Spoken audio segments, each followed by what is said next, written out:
Dhyaye Charadachandra Sundaramukam Tamradvikshanam Bhaktabhishtavarabhayapradakaram Kaupinamatrojvalam Svatmanam Darasanubhutivivasham Sarvavipatyangakam Vimantam Shri Ramaneshwaram Guruvaram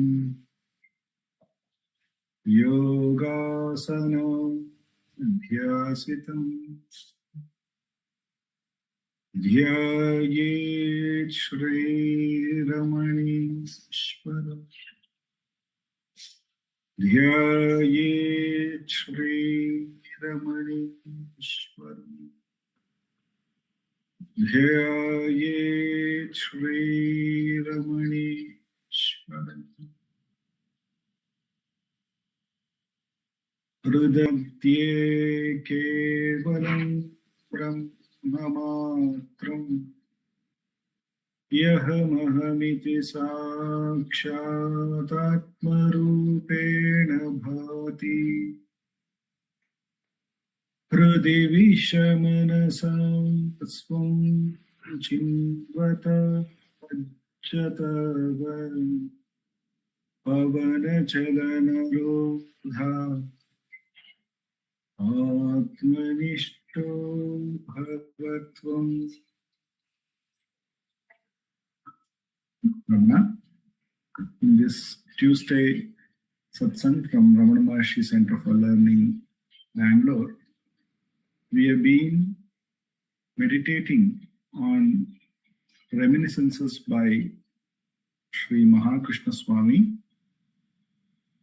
of his stay in Ramanashramam, which has been brought out in the form of a book by Ramanacentre and edited by our founder, President Sri A.R. Natarajan. The title of the book is Years in the Presence of Ramana, My Master. And Mahakrishna Swamiji has been talking about the daily life at the ashram. We'll continue to read. At night, after the last meal, we all reunited with the master in the ashram hall. The visitors had already retired, so we sat in front of him. Who talked with us, and also gave instructions for the following day. Sometimes the disciples would read the sacred scriptures. Each one of them read a paragraph out loud for the whole group. The books are the register of the teachings and must be used as a reference for the clarification of doubts. And at certain points, Sri Ramana translated in few words the teachings which at first appeared complex. He elucidated their meaning and application. The reading went on for approximately 2 hours. At the various times of the year, the activities became very intense. On these occasions, the ashram received thousands of people, devotees from all corners of India and all from other countries, who came to surrender themselves to the feet of the Master and receive the spiritual force and the help they needed. On the day of Mahapuja and Bhagavan's Jayanti, the activities began early. Bhagavan Sri Ramana supervised the work in the kitchen, where the prasada was prepared. In an ashram, it is important that the prasada be abundant and that all should receive it equally. It symbolizes the force given by the masters and helps in the maintenance and purification of the physical vehicle. In the main hall, Bhagavan received the devotees and gave each one the necessary attention. For those who came from far, he generally dedicated a little more time. The atmosphere was of great joy. So the physical or the mental, the subtle, it is all only the prasada of Bhagavan. And he would, as is been captured, supervise the kitchen and make sure that everybody gets it equal. So when we are embarking on this journey, we can be rest assured of his prasadam being equally distributed to all of us. And he would generally take care of giving a lot of attention so that we all get equal share of it and enjoy the journey with him. Further, Master Ramana never permitted that he became an object of adoration, but understood the necessity of people in demonstrating their devotion. And because of this channeled this devotion to the Supreme Self. Even though they insisted on this type of demonstration, they were gradually and gently dissuaded from their intention and began to understand the teachings of the Master. So Atmanishto Bhavatvam was the only main thing that the Master wanted us. He didn't want us to have himself also as an object of adoration or as devotees or us or any which way. He would always insist that we should get back to our own self, which is truly nothing but himself. See, on the other day, the discipline followed basically the same principles. On the other days, the discipline followed basically the same principles. For Bhagavan considered all days as days of puja, being the immutable self. His attitude was also immutable towards all manifestation. As in the story of the Akbar and Birbal, when Akbar was told that he is greater than the Lord himself, and Akbar wanted Birbal's opinion, and Birbal was supposed to have told, yes, he is greater than the Lord, because he can do something which the Lord cannot do. Akbar can throw somebody out from his kingdom, whereas the Lord cannot do that. So here we see that Bhagavan in his steady abidance in the self, in that immutable self, as it is being put here, he would provide the same thing to everybody, not only to the people, towards all manifestation. So that is, his samrajya was for all. And here Natarajanji highlights the next two paragraphs. With the passing of time, we became conscious that to work with the Master in the kitchen, the garden, the office, or in any place was not simply an activity, but a spiritual training.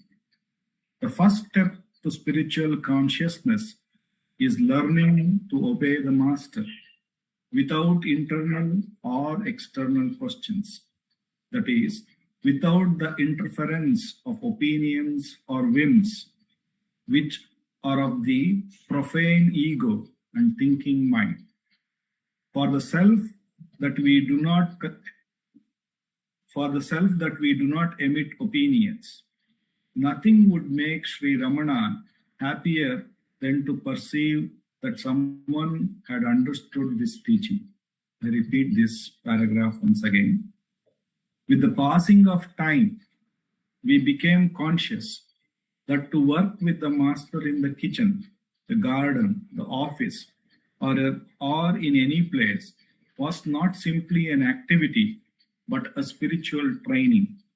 The first step to spiritual consciousness is learning to obey the master without internal or external questions. That is, without the interference of opinions or whims, which are of the profane ego and thinking mind. For the self we do not emit opinions. For the self that we do not emit opinions. Nothing would make Sri Ramana happier than to perceive that someone had understood this teaching. What a beautiful way it has been presented.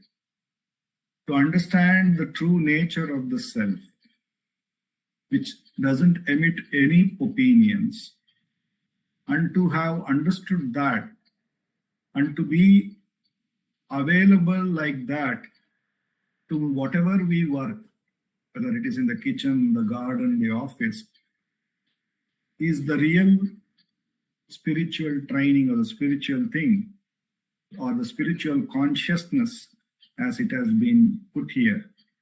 And that is what nothing would make Sri Ramana happier than to perceive that someone has understood this teaching. Very beautifully put. The self is available equally to everything. And in its light, as Master has always said, like the sun shining, everything happens in the world. So does the activities of the body, mind, intellect, the ego, everything. So one need not have any opinions about them. Like the self, one needs to completely, simply remain as it remains without any opinions, without using the opinions or whims or thoughts in the mind. If we can do that, Bhagavan says that such a person has understood because one has identified oneself with the self. We'll go on to read the next paragraph. The orders of the master must be entirely obeyed and not only attended to satisfy or please him or to show that one does all with perfection. Submission to the master is not submission to someone strange to oneself, but to the self manifested externally in order to help a person to become conscious that he is the Supreme Self. So, when we understand that it is the self which has only manifested even in the external, whether it is in one's own mind, intellect, body, or the world, or if it is in as others we may perceive, but it is really not others, but all of them is nothing but the Supreme Self. So submission to it, and the true submission is by the self itself. The self being having no opinion has submitted to everything equally. Whether something good appears, something bad happens, it is equally available to it. And that is how Bhagavan wants us to submit ourselves, recognizing our true nature. So, again, when we say submit ourselves, when we recognize that natural submission that is there in the self, and we remain as one with that, not by an intellectual understanding or not by any other which way, recognizing the true nature of the self, that is what is called for. Even if one knows a more appropriate form of doing things, all must be executed exactly as the master requests. A master never does anything wrong because he does not act by the ego, but rather by pure intuition. And the disciple must attend to the voice of pure intuition without restrictions or doubts. In the process of self-consciousness, it is the fundamental that self-surrender to the Master be unrestricted and the trust in him would be total. This reminds me of a recent play that was written by Sharda Akka and played in Madurai, where there is this situation that was played out when Bhagavan on his journey to Tiruvannamalai and goes, I don't know the location of the place, but he goes to a temple where he will be not given the food because he doesn't work in the temple.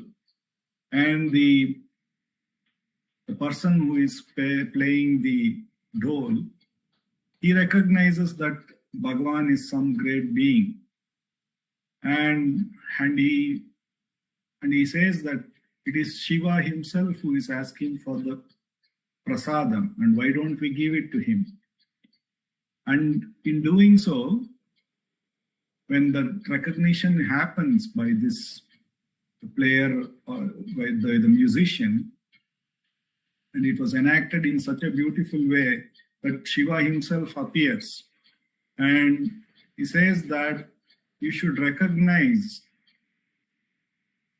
as much as you have recognized Bhagavan to be Shiva, you should also recognize those who did not offer the prasadam also as Shiva only.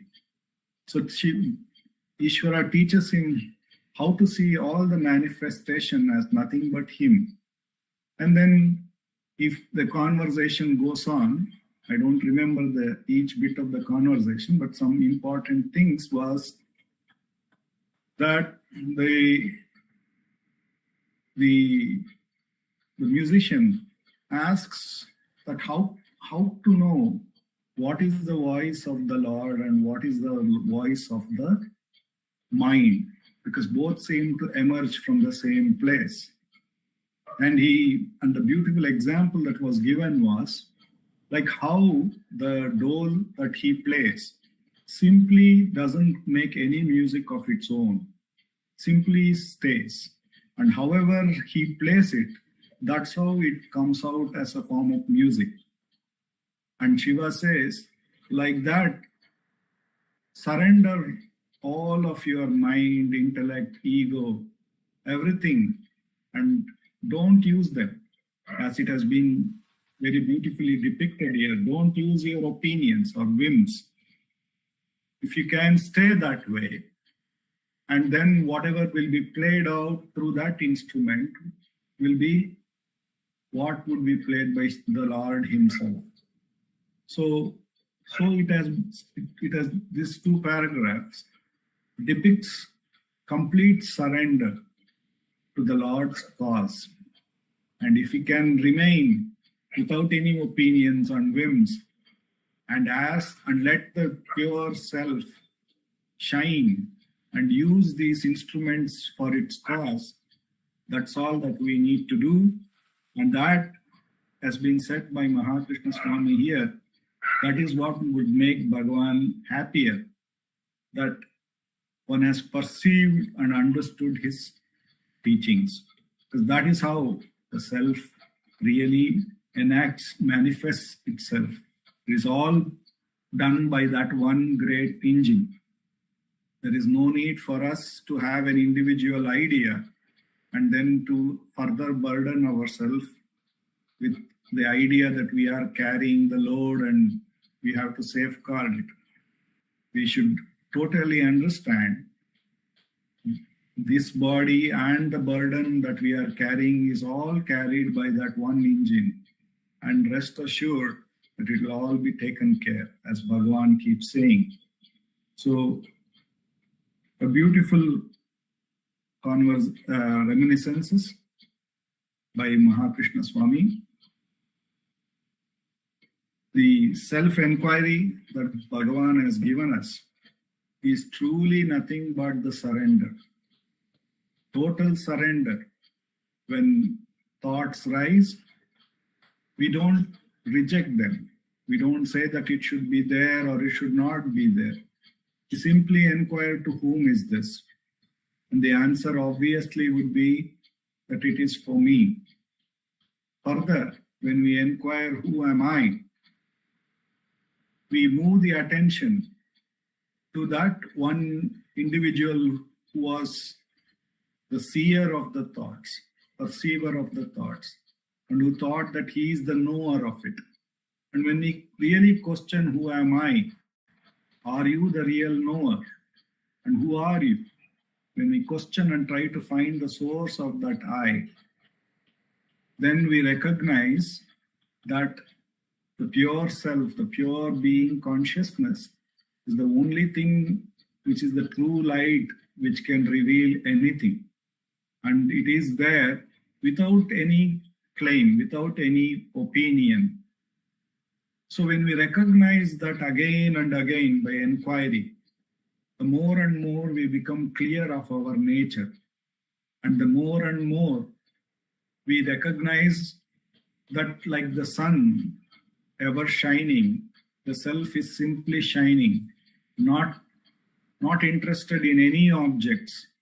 Though the objects may appear and disappear, it is really not interested nor disinterested in anything that appears, subtle or gross.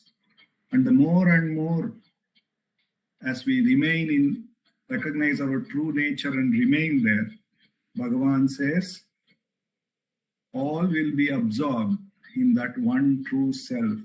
And that true self itself shines forth and manages everything. And we recognize that it is the fact even now. It was only a false opinion, like the person who was traveling in the train, thinking that he was carrying the baggage. Because while the fact was, it was always the train which was carrying him and the baggage that he was holding onto the leg, on his head. So that total surrender is seen to be the real solution to recognize that natural happiness, which is ever present, ever available, and which is the reality of all of us, not only now, that alone was. So the false superimposition in a belief that it was all me would fade away, and that true self alone would shine. With Bhagavan's immense grace, for the next 20 minutes, no matter how many thoughts come, no matter what is the nature of those thoughts, we should diligently inquire, to whom is this? And the answer would come, it is for me. Thereupon, if we inquire, who am I? By the grace of the Master, the attention would be taken back to the self. And with repeated practice, the nature of the self becomes very naturally available, and the mind will get absorbed at the source. With Bhagavan's immense grace, for the next 20 minutes, let us practice Atma Vichara.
Bhagavate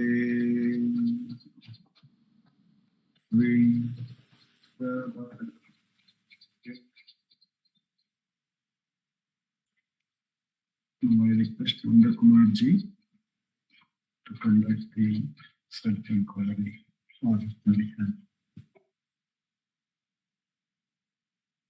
Namo Ramana, Dileep.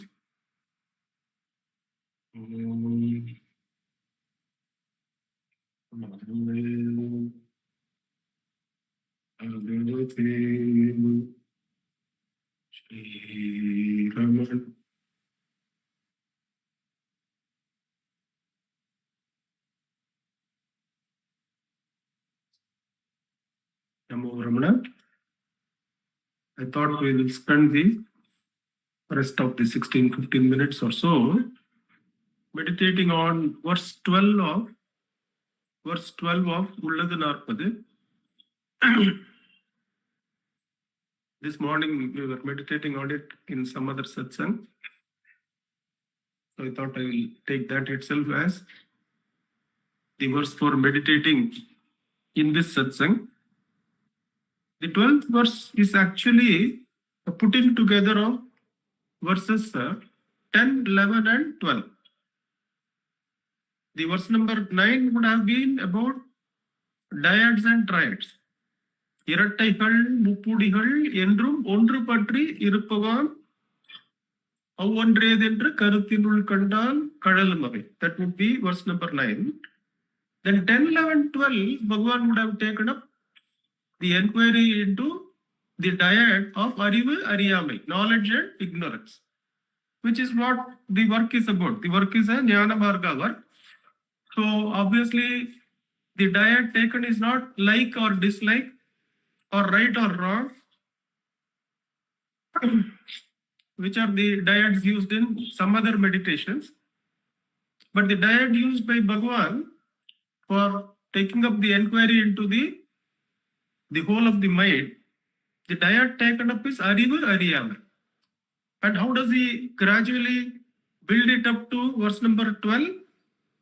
In verse number 11 he says, அறியாமை விட்டு அறிவின்றாம், அறிவு விட்டு அறியாமை என்றாம், இவ் அறிவும் அறியாமையும் ஆர்க்கென்ற முதலாம் தன்னை அறியும் அறிவே அறிவு. That is, in the world, the knowledge does not arise without the support of ignorance or the simultaneous arising of ignorance, and the ignorance does not arise without the simultaneous appearance of relative knowledge. But if you search for whom is this dyad of arivu ariyamai, then the arivu ariyamai will go. That is the verse number 10. Verse number 11 will be a shift, a dramatic shift. Bhagavan will say that அறிவுறும் தன்னை அறியாது, அயலை அறிவது அறியாமை அன்றி அறிவோ, அறிவாயற்கு ஆதார தன்னை அறிய அறிவறியாமை அருமே. That means he will shift the enquiry from objective knowledge and ignorance to self, non-self as the dyad. That the self is the knowledge and the non-self is the jadam, ariyamai. So from the dyad of arivu ariyamai in the objective space, Bhagavan will take the next verse.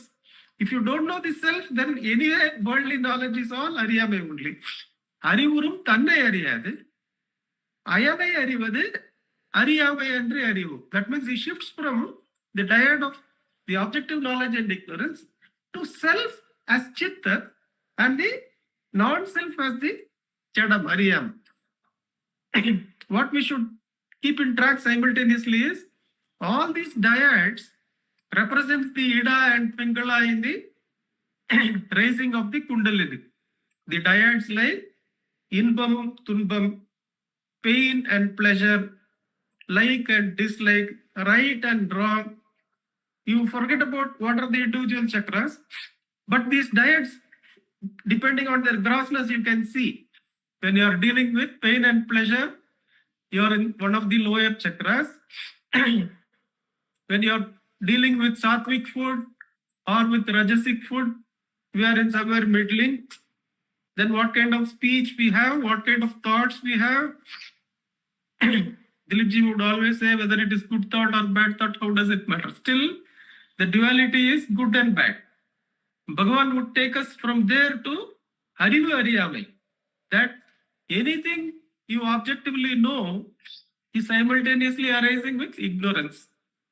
And then he will shift the inquiry to forget about objective knowledge and ignorance, come to self, non-self. Arivurum tannai ariyadu, ayale arivadu. So slowly Bhagavan brings us up the chakras, and Bhagavan's self-inquiry is always remaining in the highest of the chakras. Because the division or the dyad looked at in the Ida and Pingala, see, the Sushumna is nothing but the divine energy which is bereft of this duality of Inbam Tunbam. If you look at old songs, there will be Kisi ki dard mil sake to le udar.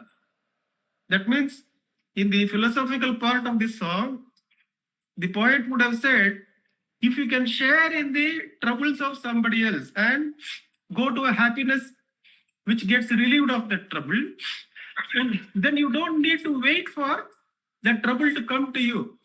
And you can cross that Ida and Pingala of that level, of that misery and relative pleasure, by voluntarily taking on the opposite, which must automatically there, and cross that to higher dyads. Bhagavan, of course, takes the highest dyad of self and non-self. And in verse number 11, he would have come to that Arivurum Tannai Ariyadu, Ayale Arivadu. If you are knowing the Ayal, that is all Ariyamayandri Arivu. And if you continue doing this, if you recognize what is in Atmavicharam, right from beginning, the non-self is dropped, the relative self is held. That means Arivurum Tannai Pidipade Atmavicharam. So the verse number 11 is practically put into effect in Atmavicharam. Arivurum Tannai Arivade Arivu. Then comes verse number 12, which takes us to Arivariyamayum Atradarivame Ariyumadu Unmayari Vakadu. That finally the pure self, pure knowledge. Now the difference between self and knowledge goes, because in the last dyad, the knowledge ignorance dyad was shifted to self, non-self. Self is chit and the non-self is ignorance. So now Arivariyamayam Atradarivame, the division between self and non-self is also not there in real knowledge. Arivariyamayam Atradarivame.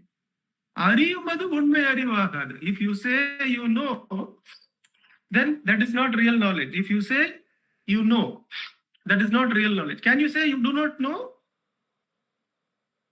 That we used to have some of the humble devotees who, when asked to speak on Bhagavan, would first come and say, I have not realized the self. I do not know the self. So I am speaking from belief in Bhagavan only. So to tell that I do not know the self, are there two selves? Bhagavan would ask. That Arivariyamayam Atradarivame. There is no division as Ariva Ariyame. Or if you apply that into verse number 11, what is Ariva Ariyame in verse number 11? Arivurum Tannai Ariyadu, Ayale Arivadu, Ariyamayandri Arivu. He would have shifted from knowledge ignorance to self, non-self. So Arivariyamayam Atradarivame. There is no division as self and non-self in the real self. Arivariyamayam Atradarivame. Ariyumadu. The moment you say you know, then Unmai Arivagadu. That is not real knowledge. Anything you say you know, that comes within the ambit of, if you go by the chakras, sensory knowing, emotional knowing, thought-based data knowing, intellect-based dharma knowing, pure knowledge, ignorance knowing, knowing self, not self, all these are moving up the energies. If you take Bhagavan, of course, makes you stay in the heart.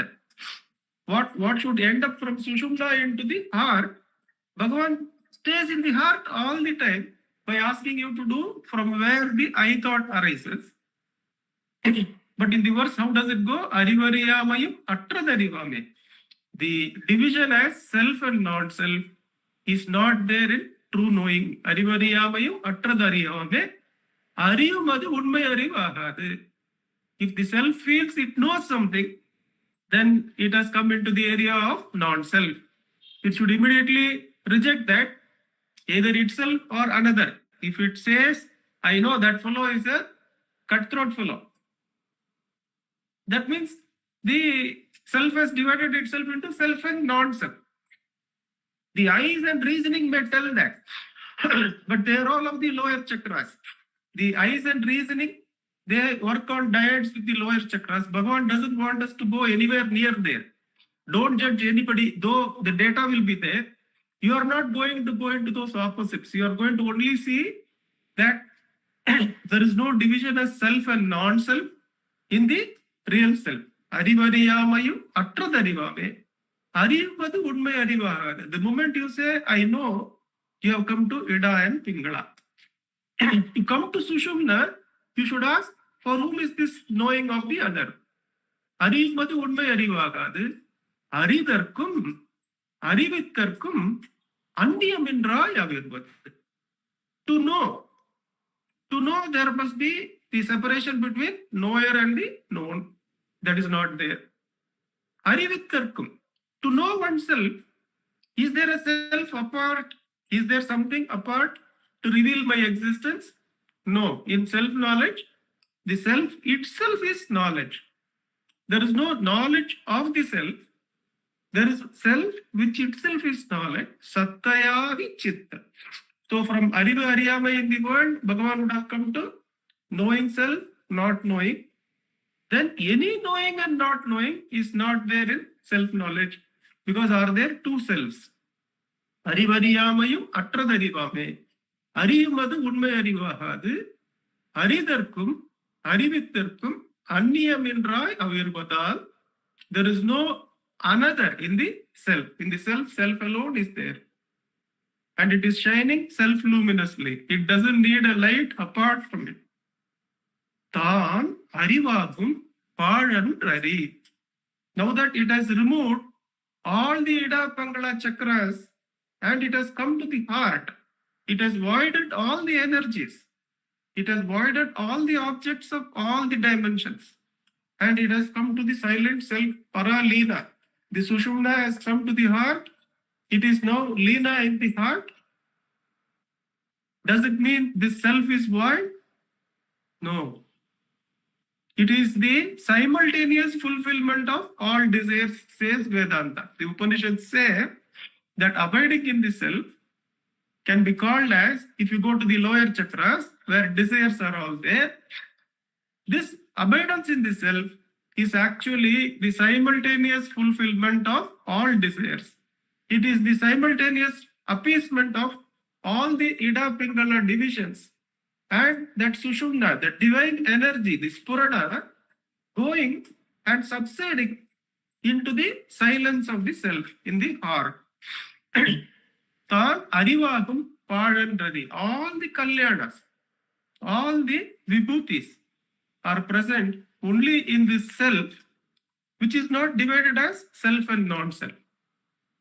So how does Bhagavan begin this area? He begins this area by saying that all dyads and triads across the Ida and Pingala, they arise holding on to Sushumna. Ondru patri. The Sushumna energy which is not divided as good and bad or as the Ida and Pingala. So the rise of the spirit is when you learn that in the base level, that pain itself is pleasure. That what is sadhana? Who is the one who scores good marks in exams? Who puts up the struggle? Who puts aside the temporary pleasures? Who takes the pain of current sadhana as actually the higher happinesses? Only such ones can cross those chakras, those levels. And you can see all truthfully coming, all dyads and triads being crossed in self-knowledge. When you come to this chakra, where even the Ajna area of knowledge and ignorance is crossed by self, non-self. The unification of Ida and Pingala into the self of all is happening in this enquiry, in Atma Vicharam. And Bhagavan says, keep doing only this. All the other chakra energies you will understand automatically. As the play of the dyads, when somebody says, Kisi ki dard mil sake to le uda, he will understand why do we have seva? Why do we take care of our elders without waiting for old age to suddenly come and take away our pride of youth? We understand what is that suffering. We don't take pride in our youth. We go for the higher chakras. And this whole story of the jiva through the chakras is learned by practicing Atma Vicharam.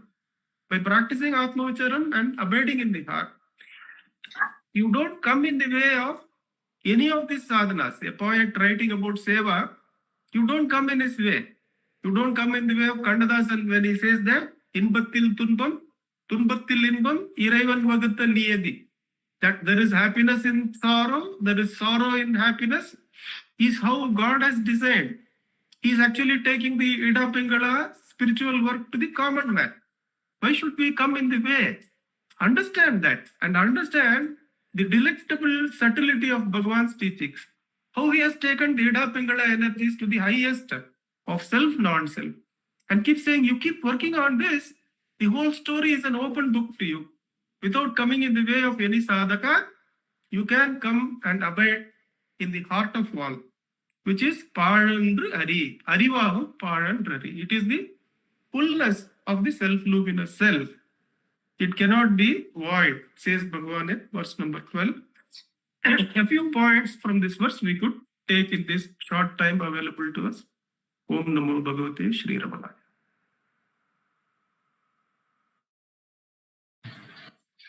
Namo Ramanacentre, thank you.